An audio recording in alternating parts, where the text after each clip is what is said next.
So we've got Jon speaking to us today, who's the Director of UK CCSRC, and I'll hand over to you, Jon. Okay, thanks very much, Caris. So I'm just going to sort of talk a bit through some of the things that have been happening, perhaps help some people catch up a little bit. It's only helped me catch up a bit preparing for it. And I think the title actually says what's going on, which is very much a matter of now delivering a growing ambition for UK carbon capture and storage.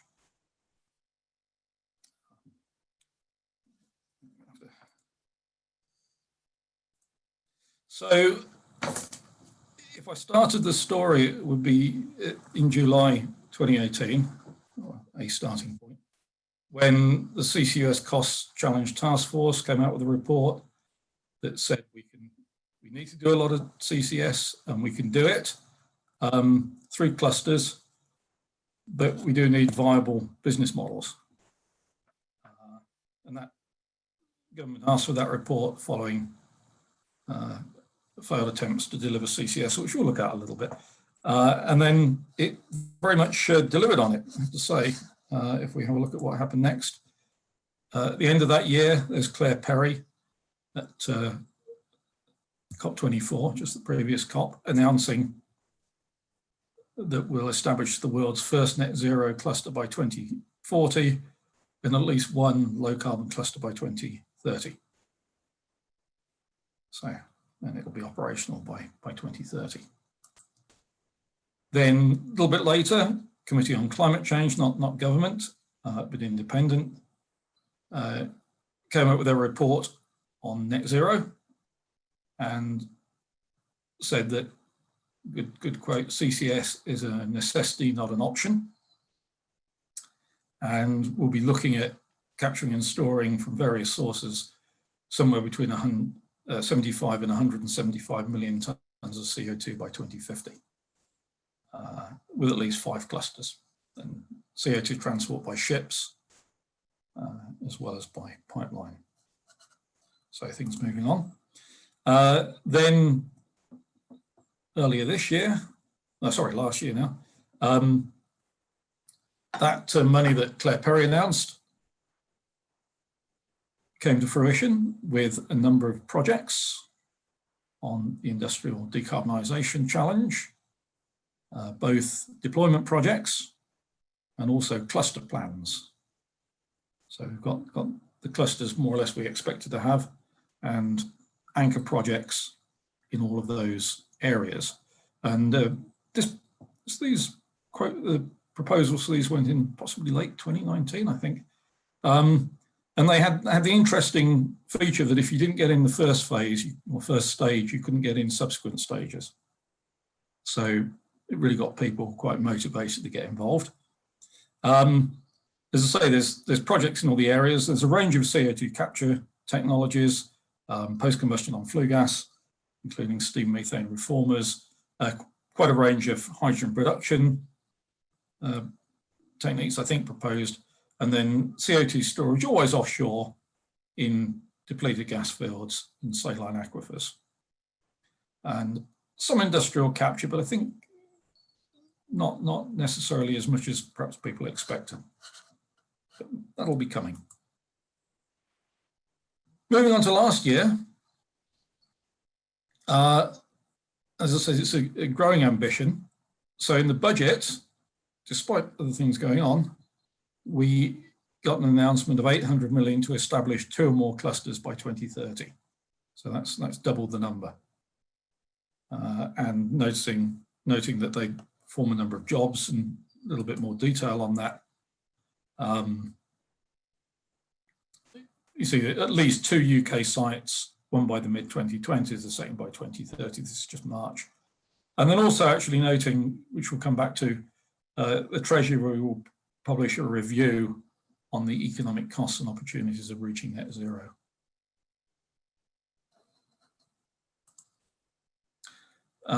PM now in July said going to fund up to 100 million's worth of research on direct air capture, capturing CO2 directly from the air around us. This has since got a bit morphed into greenhouse gas reduction using all routes, but still including direct air capture.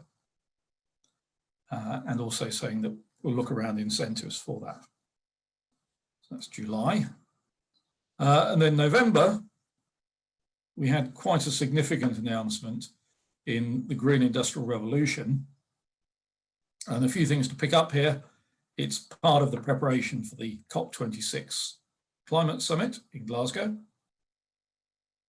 It'll have a lot of investment. In terms of carbon capture and storage, we now have a target to remove 10 million tonnes a year of carbon dioxide by 2030, which is quite a lot really, and a nice target. And also, probably as part of that, 5 gigawatts of hydrogen.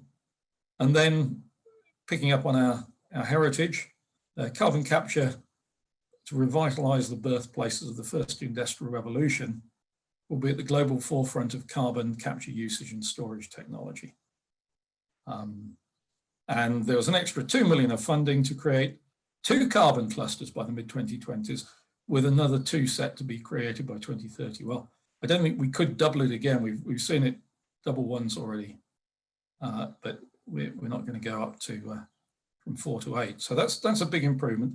And then noting now, obviously particularly relevant for post-COVID stimulus, helping to support 50,000 jobs in key areas. Now, when I saw this, I thought, well, I've seen something like this before. What does it mean? And if you go back to now 2005, Gleneagles communicated. So Gleneagles conference was another big climate conference in Scotland. UK had the chair of the G8 in the EU at the time. And as part of the measures, CCS was actually put on the map. It was really sort of given some endorsement through bodies like the Carbon Sequestration Leadership Forum, the IEA, and then looking at key countries, China in particular, I think, geological CO2 storage, and looking at the potential generally in developing countries. So we have seen that before. That did actually produce a few things, certainly produced capture ready standards, and generally people collaborating on projects later in that decade. We've also seen conservative leaders and industrial heritage coming together. This is an interesting speech by David Cameron at Chungking University in China in 2007. So this was a little bit before he became PM, a little before the election. So he says, for my country, which led the Industrial Revolution, that we've got to be at the forefront of new technology. We've got large reserves of coal. It's a problem with global warming, but we're on the brink of accessing a technology that could change all that, carbon capture and storage. Developing green coal will be our priority for a Conservative government. We will do what it takes to make Britain a world leader in this crucial field, and all existing coal-fired power stations should be retrofitted with CCS, and all future coal-fired power stations should be built with CCS.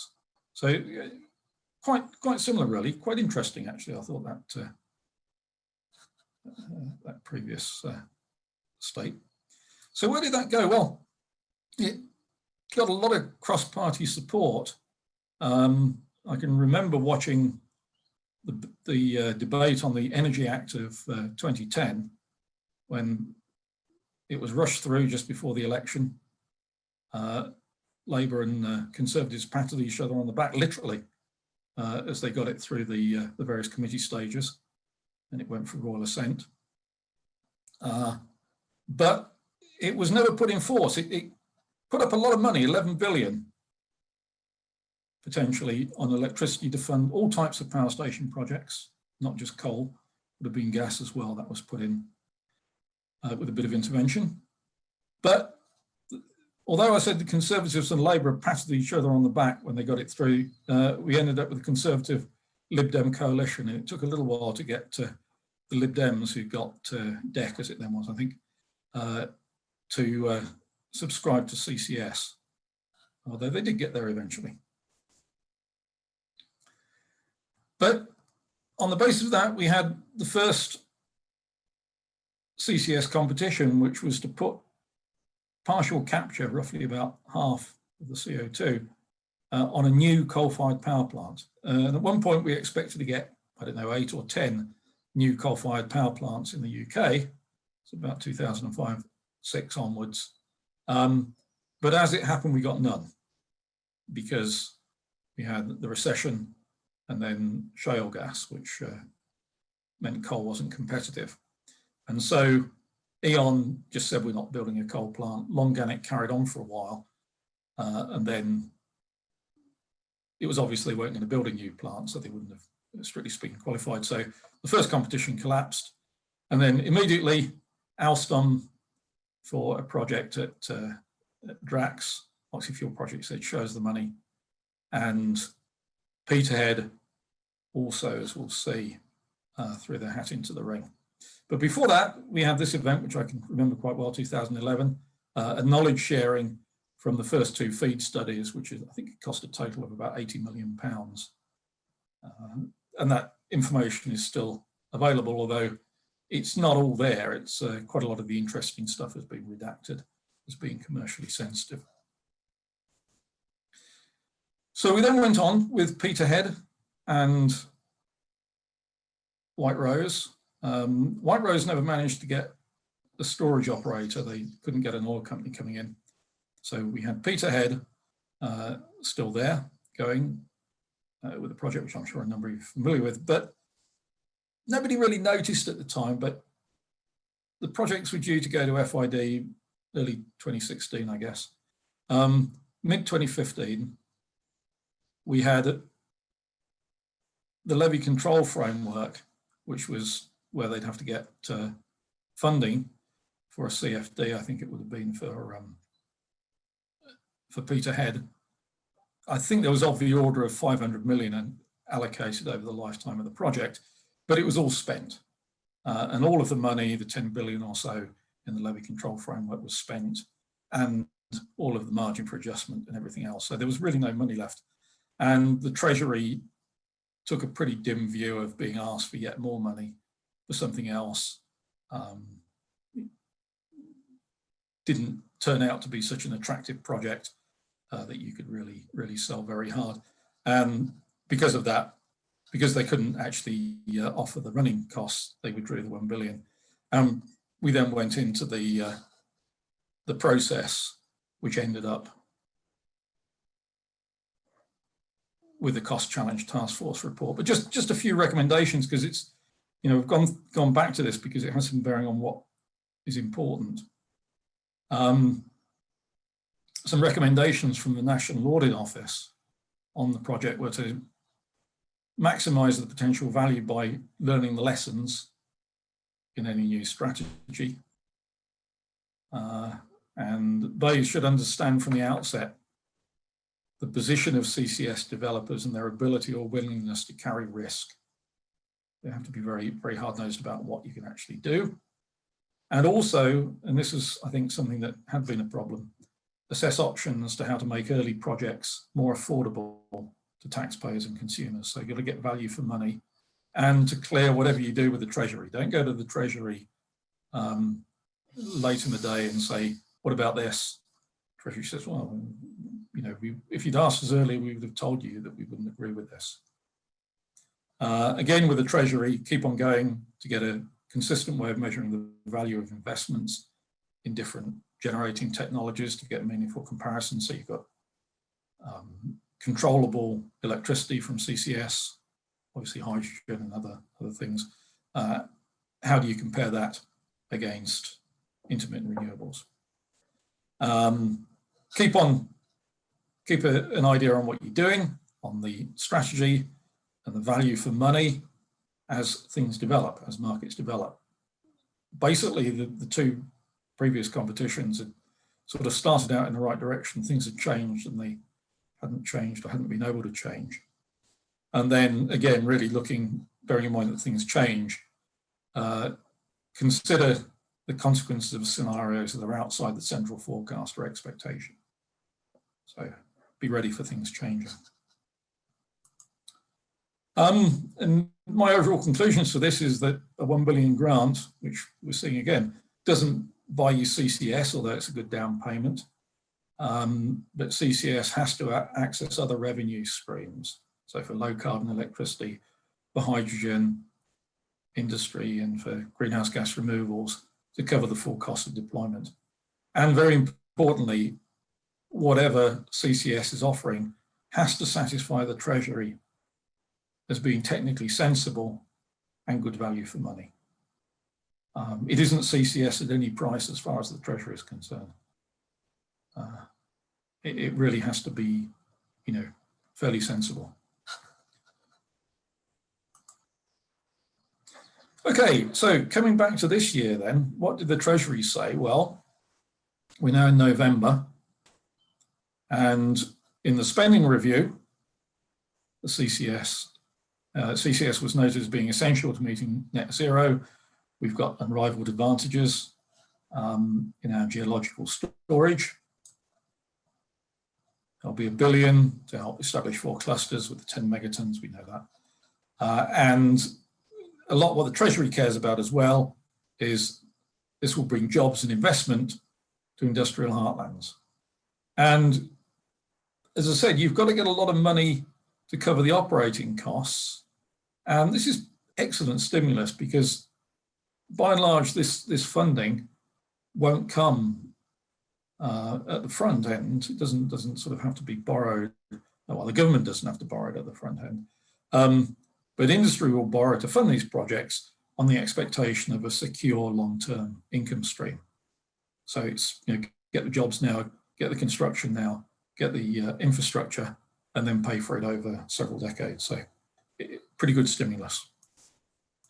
And then now we're coming to a lot of things happening all at once in December, which I have to say I almost didn't notice at the time. We were promised an energy white paper and before the end of the year, and we did get it just before the end of the year, 14th of December. It repeated the promises the Treasury had made, so energy white paper issued by BEIS matched what the Treasury said very closely and said CCS is very important. It also, in connection with CCUS, said it's important for UK manufacturing industry, and it could be a world leader. We could be a world leader directly with up to 60,000 jobs supported by 2030, which is a huge number of jobs, both in export and in the industries using it, I guess. Something that actually Karis asked about where we've gone, capture readiness was one of the very early things. It came out of Glen Eagles, and the UK brought in capture ready regulations since 2009. But and I was very unhappy with it at the time. There was a 300 megawatt minimum threshold. And we've seen 2 or 3 biomass power plants built in the UK sized at 299 megawatts, just so they don't have to be capture ready. And of course, that's terrible because these are the plants you'd want to do BECCS on. So this is going to be reviewed. The example of natural gas-fired power plants is here. It'll be reviewed, and then I don't know whether there will be a new threshold, but that's something that's going to be changed. So that's a sort of a loophole that it'll be nice to see closed.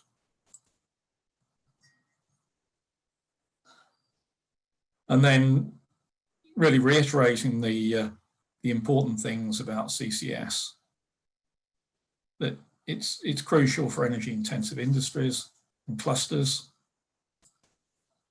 We get a long-term future. So there's new jobs, but there's also preserving jobs and preserving things which basically make societies work. Steel and cement, we carry on chemicals, we carry on needing. Oil demand might go down a bit, but it'll still be there for a lot of things. Really noting that we're in a strong position to become the global leader. And I don't think I said anything about it, but I was just looking at where the US is, which is potentially one of the other leaders. And Joe Biden's statements on CCS are extremely guarded.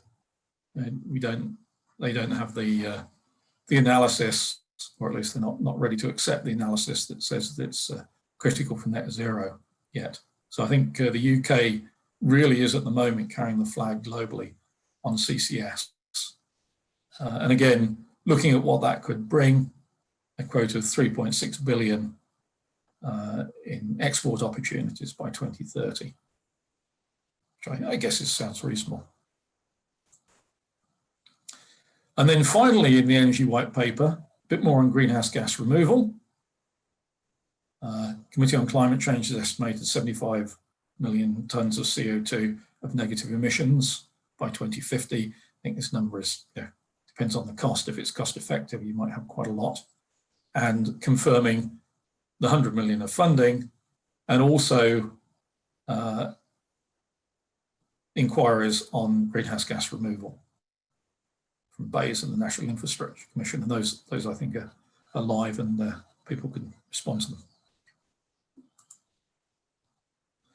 Then even later, so that was we got the actual business models.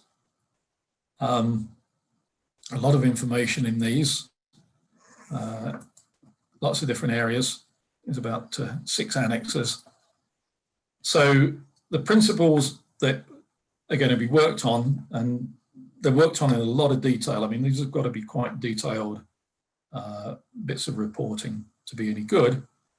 They're looking at what you do with transport and storage, and that's thought to be a regulated asset base. We'll have a look at that. That's essentially it becomes a local monopoly. You don't build lots and lots of competing pipelines. For CCS Electricity, the role for CCS Electricity is seen as filling in around renewables, intermittent renewables. So as what's called a dispatchable CFD, which will have a fixed payment to make sure that you're there, because you don't know how much you'll run. It's really determined by how many renewables get built. And a variable payment that covers your operating costs and makes sure that CCS plants dispatch ahead of unabated plants. For biomass plants, power, but also an additional payment for negative emissions. But again, flexible operation. And the idea is there's a hierarchy with plants operating if they need to keep the grid going, and then BECCS, and then fossil with CCS, which is ahead of fossil without CCS. Industry measures are still being debated, but one of the important things that I think is likely to come fairly soon, actually, is a border carbon tariff. I think the EU is looking at that as well. And related to that, at least for the first projects, there might be some form of contract for difference that basically says the projects will pay no more for CCS than they would have paid if they emitted the CO2, and the difference will be made up essentially by the taxpayer. And then hydrogen, interesting because you can use hydrogen in a lot of different ways. It gets complicated. If you fund hydrogen for one market, it may cross-subsidize another market and distort that market. So people are looking at I think, at ways of finding different prices that make sure that hydrogen gets used where it's cost effective, but doesn't get artificially subsidized for regions where it's not. There is quite a lot of hydrogen looking to come, though, so this is quite important. And then for all of these, really important, and it was mentioned, I think, in some of the earlier problems with the competitions. Whatever you do, whatever mechanism you use, you've got to provide long-term contracts with a reliable counterparty to reduce the costs of borrowing money on the projects. You've got to know that provided you can build a project more or less on budget, more or less on time, and make it run more or less as you expect it to run, then you can recover your costs. Otherwise, investors won't go in, or if they will, they'll demand a pretty high premium. Okay, so finally, we've got actually came a little bit early, what the Treasury said. And the Treasury was supposed to publish a net zero review, and they published an interim net zero reviews, which means we've got something even bigger to look at later. This was a fairly big report. And the Treasury takes an interesting view of things, I have to say, if you have a look. So on CCS, they reiterated the same, although interestingly, whereas everybody else says it's $1 billion, Treasury says it's 1.03. I think that's indicative of being careful about money, and also points out there's some money for hydrogen. They start thinking about some of the sort of classic market imperfections and talk about the risks of a monopoly appearing in electricity and gas grids, and also in potential CO2 networks, and thinking then about how these will be regulated.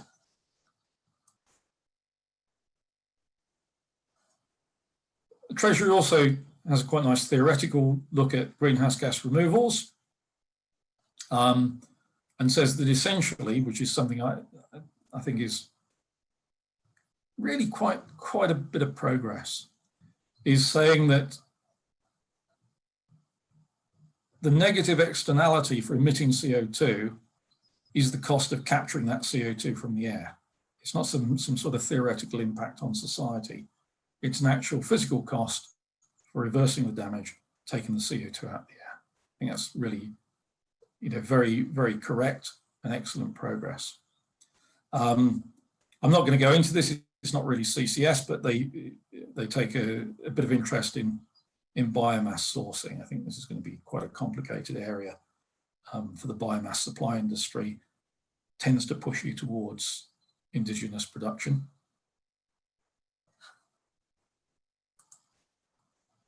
And then on greenhouse gas removals, interestingly, Treasury said that current analysis suggests that direct air capture and storage is likely to have the greatest deployment potential by 2050. I suppose that's true in the sense that if you can sort it out, you're not constrained by natural resources as you are with biomass.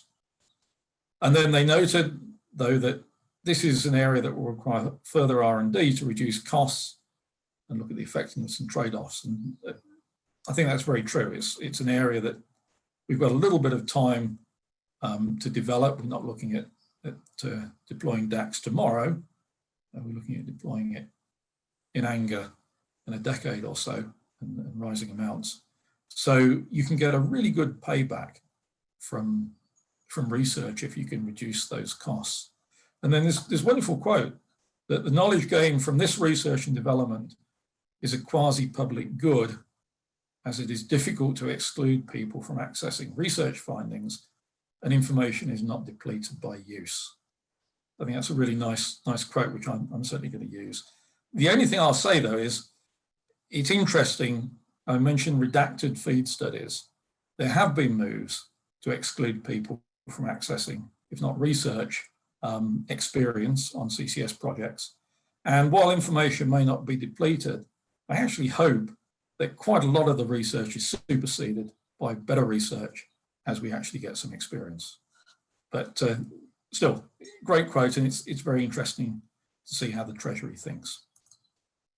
Okay, that's all. I guess we could start a bit of discussion.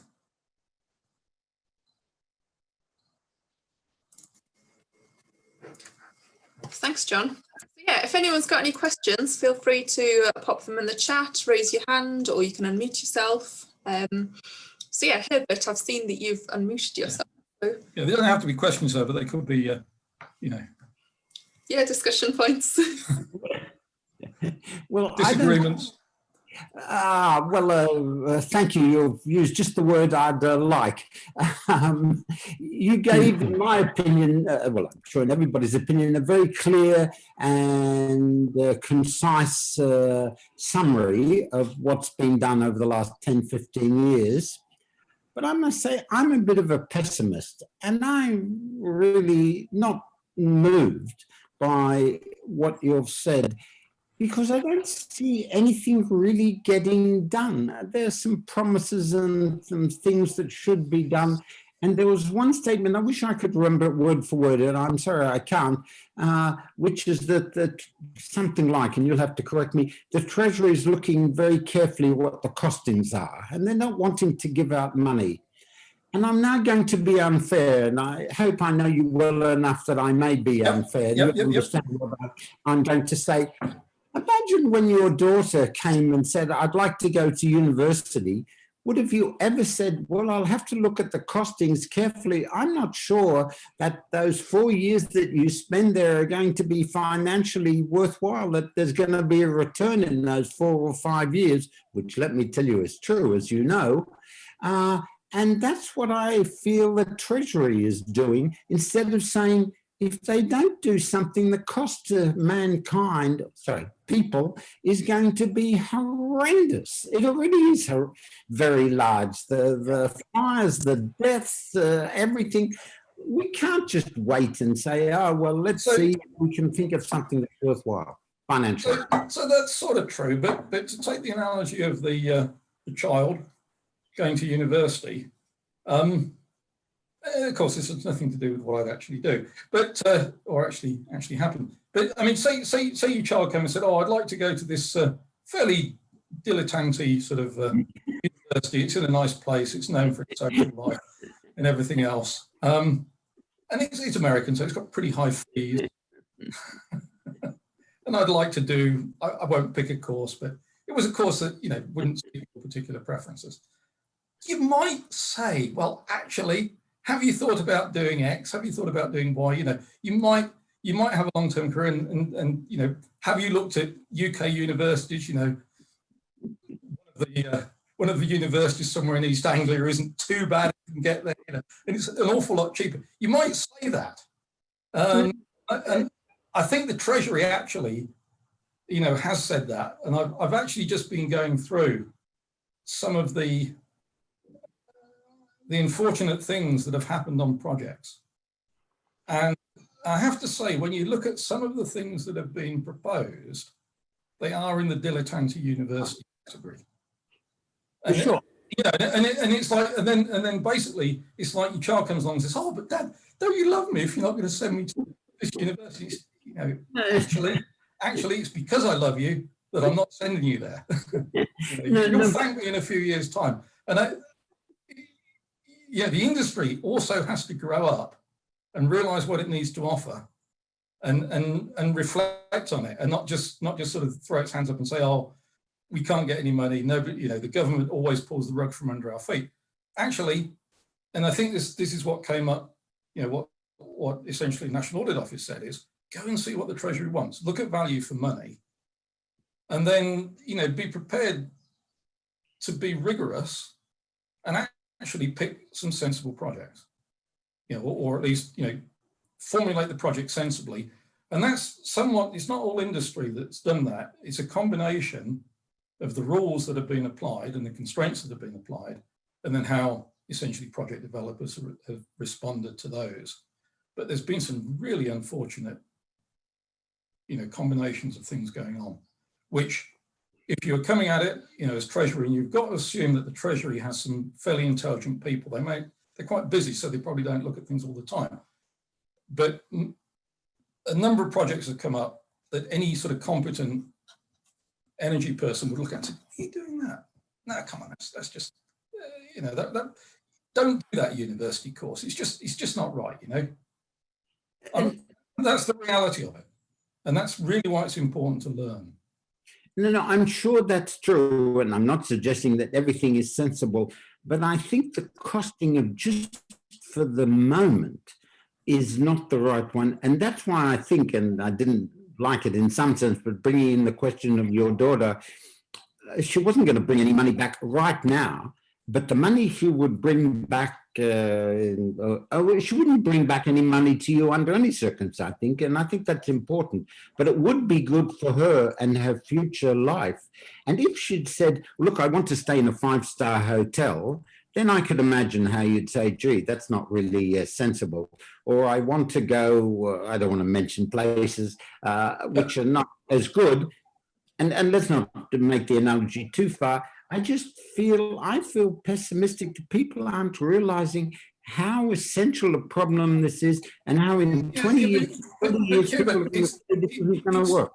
It's not an issue of not sending, not having people go to university. It's just that it's better, you only have a limited number of chances. And if you go down a particular route, you won't go down another one. That's the point. Now, what we've got now, which we didn't have before, is a much greater ambition and much less control. So there will be much more opportunity for essentially the Treasury, I guess, to choose the best offerings it gets. And although we've got 4 projects by 2030, they won't all happen at once. I suspect all of them will get encouraged to sort of move forward because naturally they'll spread out due to events. So I think there's actually a very good chance that the Treasury gets projects that it's pretty satisfied with out of what we've got. But people do have to understand that people formulating the projects and people assessing them early on, that they've got to do a respectable bit of engineering on them. And I keep on quoting this. When you get old, you quote the same thing a lot of times. A good engineer is someone who does for 6pence what any fool can do for a shilling. We've had too many shilling jobs, to be honest, and not enough 6pence ones. But yeah, people learn. So I think I've said enough, Gareth. Well, I think we've got a question from Robin, so thank you for that, Herbert. But Robin, if you want to ask your question. Robin's got some input. He knows more about this than I do. Come on, Robin. Well, it's partially on that. It's your very final slide, John, the one from the Treasury, I think, and the very last phrase on it, which was something like. Shall I see if I can put it up? If you could. Sorry. Okay, Robin. Okay.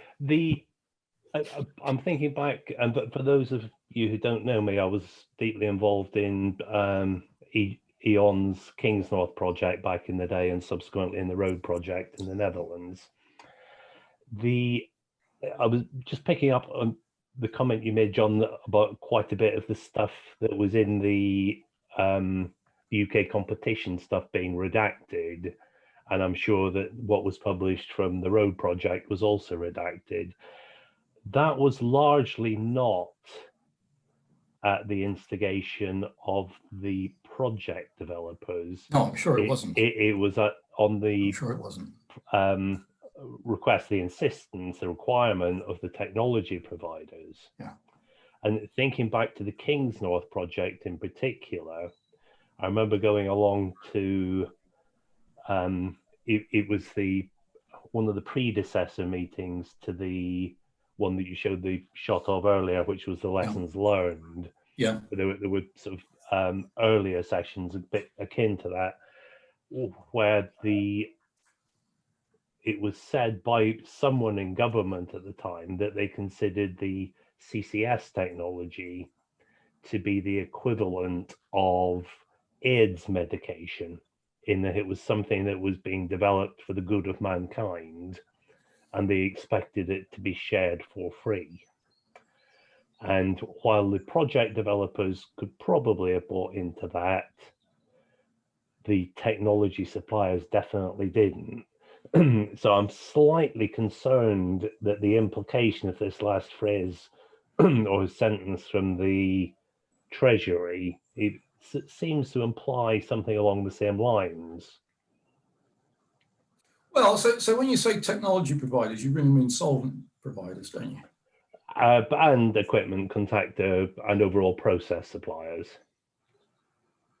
Yeah, I mean, I think that it'll be interesting how it works out, but on the post-combustion example, people certainly could build a system with MEA and talk, or another open art solvent, and talk about it fairly well if they wanted to.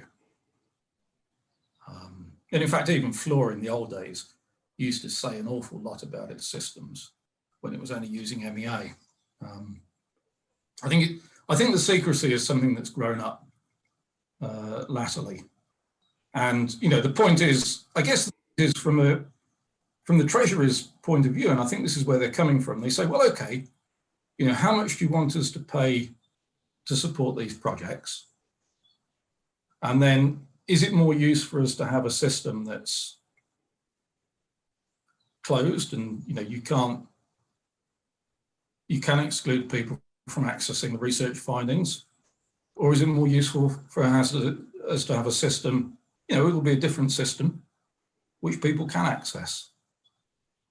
I think that's if they look at the cost benefit, then those are different offerings.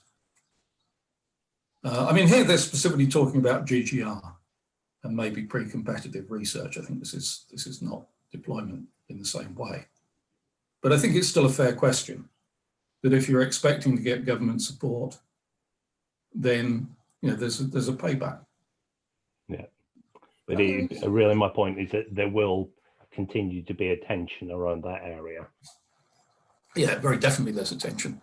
There's a huge tension too, actually, which is a different, well, it's related, but it's different, which is the normal legal expectation is that if you put substances in the air, you have to say what they are.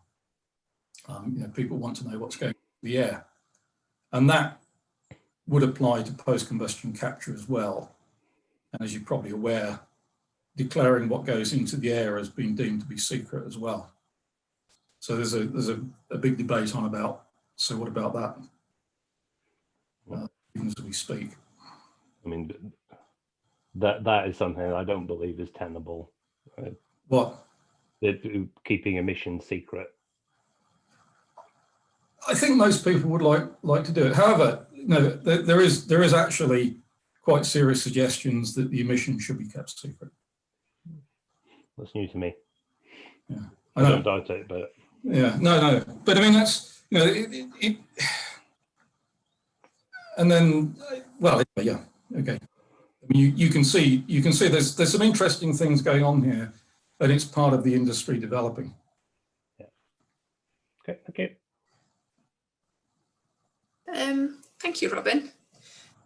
So we've got a question on the chat from Matthew Cleater. Do you want to unmute yourself and ask your question, Matthew? Hi, yeah. I realize I've asked a few things there. I guess I'll just kind of summarize in that. So the effects of different greenhouse gases, like your NOx and SOx gases, could be far more potent than CO2. How far? I guess the question is, how far does carbon capture really go in terms of tackling the greenhouse effect? And how much carbon do we really have to capture to counteract them? And if it is possible, if it's not possible, how does that shore up how we approach storage technologies in the future? Yeah, so that's an interesting question. So you're right, we will get these residual greenhouse gas emissions. And from what I've seen in the predictions, I think Committee on Climate Change have covered it. In the very long term, you might need, the way they put it was a constant 5 million tonnes a year from the UK to offset these other greenhouse gases. And I mean, this is a long time ahead. It's so far ahead, I don't need to worry about it.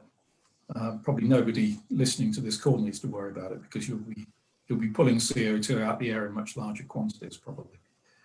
But sort of conceptually, I guess what you're talking about is in the longer term, then if you were to have anthropogenic other greenhouse gases, you'd effectively, and those by and large, are transient in the atmosphere to some extent. I mean, the theory says, I think, that you would run with slightly lower than pre-industrial levels of CO2 in the atmosphere to compensate for these higher greenhouse gas levels, or maybe just take it a little bit warmer. I don't know. Yeah. But Okay. It certainly seems like the quantities are doable. But as I say, for a much longer period, we're probably looking at taking out historic CO2 emissions. Right. Okay. Unfair though that is, but yeah. Pragmatically, I suspect we'll need to do that. Oh, okay. Okay. But yeah, I mean, thank you. Yeah. It's not a direct fix. There are direct. Well, you can do things that help. I mean, for example, there's a whole debate.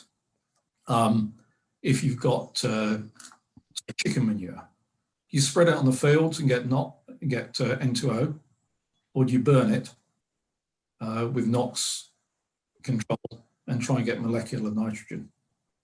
Yeah. It can be, quite a big part actually of the overall greenhouse gas balance for chickens. Interesting. Yeah, no, it's an important area.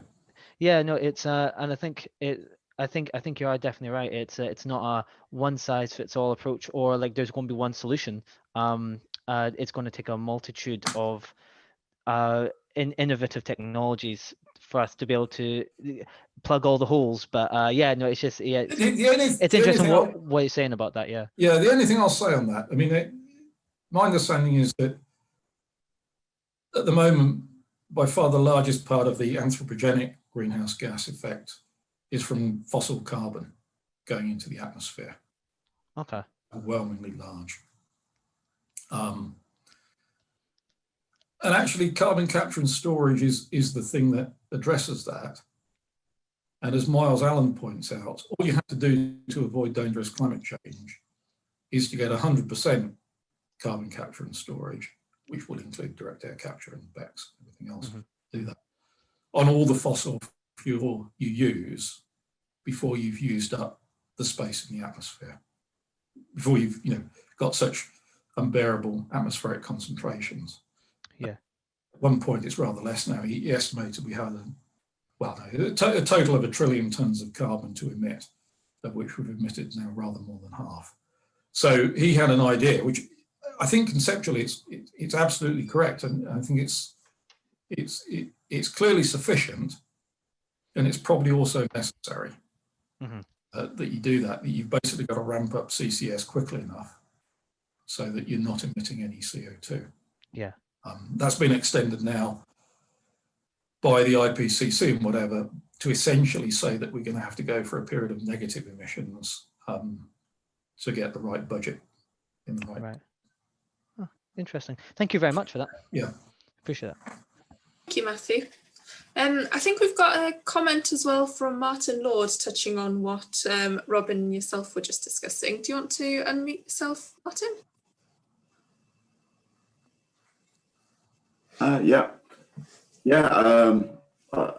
Essentially I agree with what Robin's points Robin said.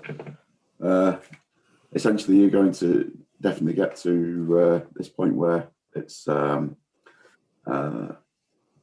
you get this tension, and there will have to be at least some information which remains non-public domain. Otherwise, there's no incentive for the technology providers to keep putting their efforts in to keep products competitive. And yes, it's going to. I don't know how to answer it, but yes, it's going to be a tough and difficult line to draw, or tug of war to pull. Yeah, well, it's an interesting one. Pragmatically, as I say, there have actually been times when, what I call normal professional sort of discourse about technology has happened in the post-combustion field. I mean, Flora has put out in the past some excellent papers, put a very good paper on experiences with corrosion at Bellingham. And, they said, here's the circuit. It's basically standard post-combustion. The solvent, it's MEA, it's got a proprietary corrosion inhibitor in it. That was the only thing they said. And then they show you all the corrosion problems. They said what they did to avoid it. It was just, you can't really put your finger on it, but there's quite a lot of pretty good exchange that takes place in these areas. I think what you do at the moment, if you were to take this seriously, is that you would use a non-proprietary solvent for at least the startup of the plant. It would probably save you quite a lot of money, actually. We've seen some horrendous solvent consumption costs with proprietary solvents at Boundary Dam and also at Petronova. And then you'd do a pretty rigorous value test and put in other solvents, proprietary solvents, if they warranted it, and keep those secret. But you'd have had a lot of information on the non-proprietary solvent. at the point. Yeah, personally, I think that would be quite advisable, and quite a good thing to do. And then that also gets over the problem of this telling people what goes into the atmosphere. And as it happens, the non-proprietary solvents you use are quite common chemicals, and they're very widely used, so you've got a pretty good idea. There's not too nasty a surprise waiting for you. Yeah, so certainly I don't think anywhere in the EU you'd be able to get away with not explaining what's going into the atmosphere. No, I mean it's standard EU law, and you can see why it does that. You know, I'd certainly want to know what was coming out if it was near me. But we have a serious suggestion, as I say, that there should be a special case made, which I don't see it working out well. Not me.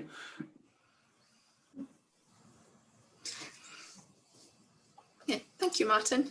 So I think Robin's actually got another comment on the same topic, if you want. Then I'll go back to, there's a question from Enrique after that. Do you want to join in at this point quickly? Yeah, just to say, if we're taking MEA as an example, or dilute MEA as a non-proprietary solvent, there are still lots of nasties hidden in there, which I'm not sure are in the public domain. Yeah. Well, I think whatever you do, and this is something that's certainly come out of experience so far, you do pretty well. And I mean, I'm not sure what you saw for Kings North, but for Maasvlakte, you had some pretty good tests at Wilmshaven with fluor, wasn't it? I mean, they did a very good test campaign there. Yeah, but there were lots and lots of learnings along the way there that never got made public. Yeah, which didn't really relate to the secret parts of the project. Yeah, it's interesting that. I mean, there were some reasonable papers published, but just going back to the thing you said, they didn't relate to the secret parts. Just unpacking that a bit. I mean, are you saying that there were learnings that basically could have been made public, or because they weren't secret, or just? I think I may still be constrained by an NDA, but there's lots on the interaction of the solvent and the metals of construction. Oh yeah. There's some quite good papers on that. I mean, I'm sure not everything was said, but that was actually fairly well explained. There's some quite fairly. Yeah. But I mean, the whole point of that is on the interaction with metals and everything else, you know, that is why you would pilot. And I'm sure whether it's proprietary or non-proprietary, there will be surprises. And if you have a look at Boundary Dam, they clearly had some surprises. And the latest report from Petronova suggests a few as well. And Petronova's not running. So I think the answer is, you know, do a pretty thorough job, certainly at this stage in the game, of piloting before you start, and then that will diminish the number of surprises. Yeah, I think whatever you do, a pilot is essential. Otherwise, you don't want to make your big mistakes at 250 megawatts. And more. I mean, I have to say, though, I've had, in the present round, I've had people say, oh, well, you know, the suppliers say that piloting isn't necessary. I don't believe it. I mean, well, sorry, I do believe that said. I don't believe the proposition any more than you do. I'd agree. Yeah, it's very curious. But I suppose the thing is, it's a little bit like, you know, if you say, well, actually, we need to go for piloting because, and then somebody else says we don't, we'll guarantee it without piloting, then they've got a commercial advantage. The only question is what the value of the guarantee is. At least for solvent suppliers, it's no more than the license, and the license is, you know, a few % of the total project. Yeah. So I think, thank you for that, Robin, Martin. That was a really interesting discussion around that as well. So we've got a question from Enrique Garcia Calvo Conde Sorry if that's bad pronunciation of your name, but if you want to unmute yourself. Thank you, Karis. That was okay pronunciation. Yeah, John, this is a question for you. When you look at project schedules for large-scale industrial carbon capture projects, you see that they may take up to 6 to 7 years from project initiation to actual startup of an operation. Yeah. Since we want to get to that 10 megatons of CO2 per year by 2030, what would you say are some of the options so that some of these carbon capture projects can accelerate the time that it takes to get to operation? I don't think you can necessarily accelerate it. I'm not really that sure you should. Particularly the early stages. I mean, people who look at mega projects, by and large, particularly the unsuccessful ones, correlate that with inattention to detail early on, which is, I think, probably fairly true. But 2030 is, 10 years off. So we've got a number of projects that have already had some work done, and we're looking to get some clusters started by 2025. Once we get FID on the first cluster, then that will, I think, give industry a lot of confidence to get other projects going. And I would expect to see a lot of projects, getting going in 2029. And some of those projects won't even have been thought of yet. So, and then there's a bit of an issue because you don't know quite when you're going to get the pipelines in place. But you're seeing now, I'm only on the periphery of it, but you see people on Humberside who weren't thinking about CCS a year or two ago going, oh, there's going to be a pipeline going, a mile or two from my plant. Perhaps I should look at it. So you can see quite a big wave coming, but yeah, no, it will take 5 or 6 years. And that's okay. It's better to get a good project in 5 or 6 years than a rush job. The only thing, of course, we will probably get to do a bit better is when you've got similar examples and provided people can tell you something about what they've done, then you may be able to have a pretty good idea that of what works and doesn't work, so you can go straight into developing the actual project rather than playing around with the concepts. So that might bring it down by a year or two. But it will take a while. But then a lot of projects can happen in parallel. They don't have to be sequential. Does that sound? Yeah. Thank you, John. Yeah. I mean, a lot will happen in 2029. There's no, the target wasn't picked accidentally. 10 million tonnes by 2030. 2 clusters started by 2025. And 2 thereafter. So I think we'll probably see, hopefully see some CO2 going into a pipeline by 2025 or not long after. And then it will just build up from there. Yeah. Thank you, Enrique. So we've got a question from Derek Odondiri. Do you want to ask your question, Derek? Thank you very much. Conversation that been tailored towards the capture aspect of CO2. My question is, what's the prospects for mineral carbonation for storing CO2? Say, for example, basalt, petroleum reservoir. What is the future? Like, I know about the CapFix process, which obviously is really good. What's the plan for the next 10 years? What are we trying to achieve? What do we want to achieve? Well, so I'm not really a storage expert, although I talk to people who are. I don't think we've got much, if any, basalt storage proposed in the UK. It's by no means our normal storage, so I don't think there'll be anything happening in the UK on basalt. It's possible there'll be some carbonation of wastes and possibly even deliberately calcined limestone to store. That's possible. Obviously, though, basalt is happening at the moment in Iceland, with very small amounts of CO2 from a Climeworks air capture plant. And then places that don't have an immediate alternative, like Pacific Northwest in the US and India, could well look at it in larger amounts. But I don't think it'll see a lot of development over the next 10 years, apart from a bit more probably in Iceland. Well, could I just add? Yeah, please, Herbert. I think if John really knew the answer to that question, he could make a fortune. There are people who are putting a lot of effort into using chemical techniques and carbonisation. Whether it'll work or not, I don't know. And as I say, if John knew, he'd be in a wonderful position.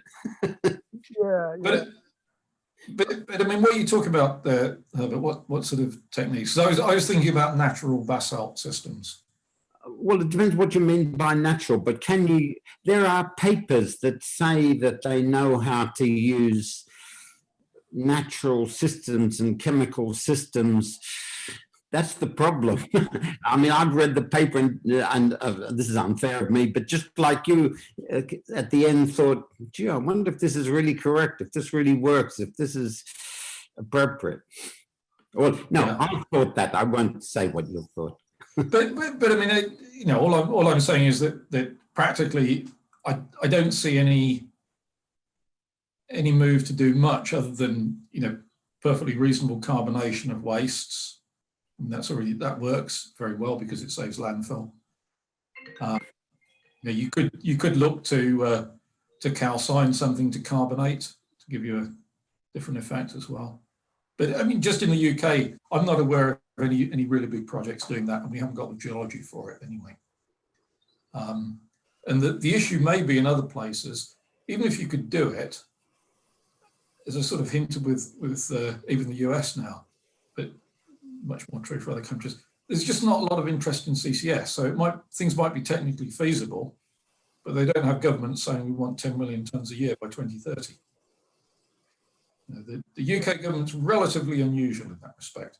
Netherlands, I think, now has 7 million tonnes target by 2030. And where else? I don't think it's got that much. Doesn't have a target anyway. So even, you know, whatever is feasible, it's going to cost something, and I don't think there's a government there to pay for it immediately. Although things could change, but that's not what we're seeing at the moment. And then even if things do change politically, as we've just discussed, it takes you a while to translate that into projects.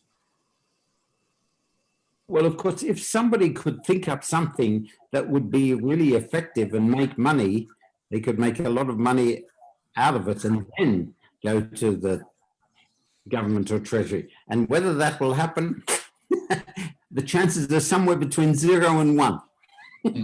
Yeah. Thanks. See what happens on the GGR contest. That will throw up a few interesting things. Yeah, thanks, John, for your response. I'm doing a PhD in assessing the integrity of carbon capture and storage reservoirs, basalts. Yeah, so yeah. Know the prospects. I do understand that the cap fix process does work, and they have managed to store some amount of CO2 for the last, which is really massive.